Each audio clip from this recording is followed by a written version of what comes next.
سیدی، میرا سوال ان واقف زندگین کے متعلق ہے جو پاکستان سے یہاں آتے ہیں۔ مثلاً اگر پاکستان میں وہ جامعہ احمدیہ کے طالب علم تھے، کچھ عرصہ تک وہاں تعلیم حاصل کرتے ہیں، لیکن کسی وجہ سے وہاں پہ وہ اپنی تعلیم مکمل نہیں کر سکے اور اس کے بعد یہاں پہ آ گئے ہیں۔ کسی وجہ سے اسی طرح یہ کہیں کہ ایسے لوگ جو وہاں جامعہ میں پڑھتے تھے وہاں سے نکال دیے گئے یا خود دوڑائے ہیں اور یہاں یورپ میں آ گئے پیسہ کمانے کے لیے، اب ان کے لیے کیا حکم ہے؟ ان کو ان سے خدمت لی جا سکتی ہے کہ نہیں؟ یہ سوال ہے جی۔ یہاں پہ وہ کس پلیٹ فارم پہ آ کے جماعت کے لیے قابل ذکر وجود بن سکتے ہیں؟ وہ قابل ذکر وجود بنانے کے لیے انہیں تقریر اپنی پہ کی ہے نا ابھی حسنات صاحب نے، کہ جو اگر نہیں بھی ہے باقاعدہ جماعت کی ملازمت میں یا پے رول پہ نہیں آئے، وہ اپنے آپ کو وقف سمجھیں اور خدمت کریں۔ آپ کو یہاں تبلیغ کا میدان کھلا ہے نا، تبلیغ کریں، اپنے حلقہ تبلیغ کو وسیع کریں، پڑھائیں بڑھائیں۔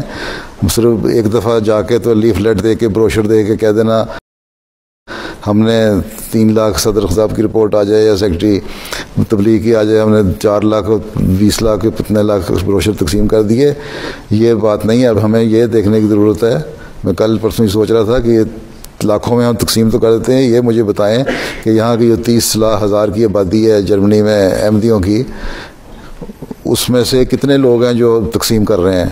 یا آپ لوگ واقفین نو جو ہیں یہاں آگے کتنے ہیں؟ 4,000 مرد لڑکے 3.5 ٹوٹل، تو لڑکے کتنے ہیں؟ 2,000 لڑکے ہیں۔ ٹھیک، ہر لڑکا جو انوالو ہو جائے اگر تبلیغ کے میدان میں، تو بروشر کے ساتھ ساتھ ذاتی رابطے اور تبلیغ ہوتی رہے تو بڑا وسیع میدان ہے، آپ کو کر سکتے ہیں کام تو ایکسپلور کرنا، نئے نکالنا ذریعے، یہ تو آپ لوگوں کا کام ہے۔ صرف یہ کہہ دینا کہ جی جماعت کی صرف پے رول پہ آ کے خدمت ہو سکتی ہے، میں اس تو ابھی بیان کیا ہے انہوں نے کہ سارا جماعت تو اس وقت ہر ایک کو لے بھی نہیں سکتی، اور آپ کسی وجہ سے وہاں سے جس نے تعلیم مکمل نہیں کی جامعہ کی، جامعہ چھوڑ دیا تو کسی وجہ سے چھوڑا ہوگا نا، اور اس کے بعد یہاں آ گئے تو کسی وجہ سے ہی آئے ہوں گے۔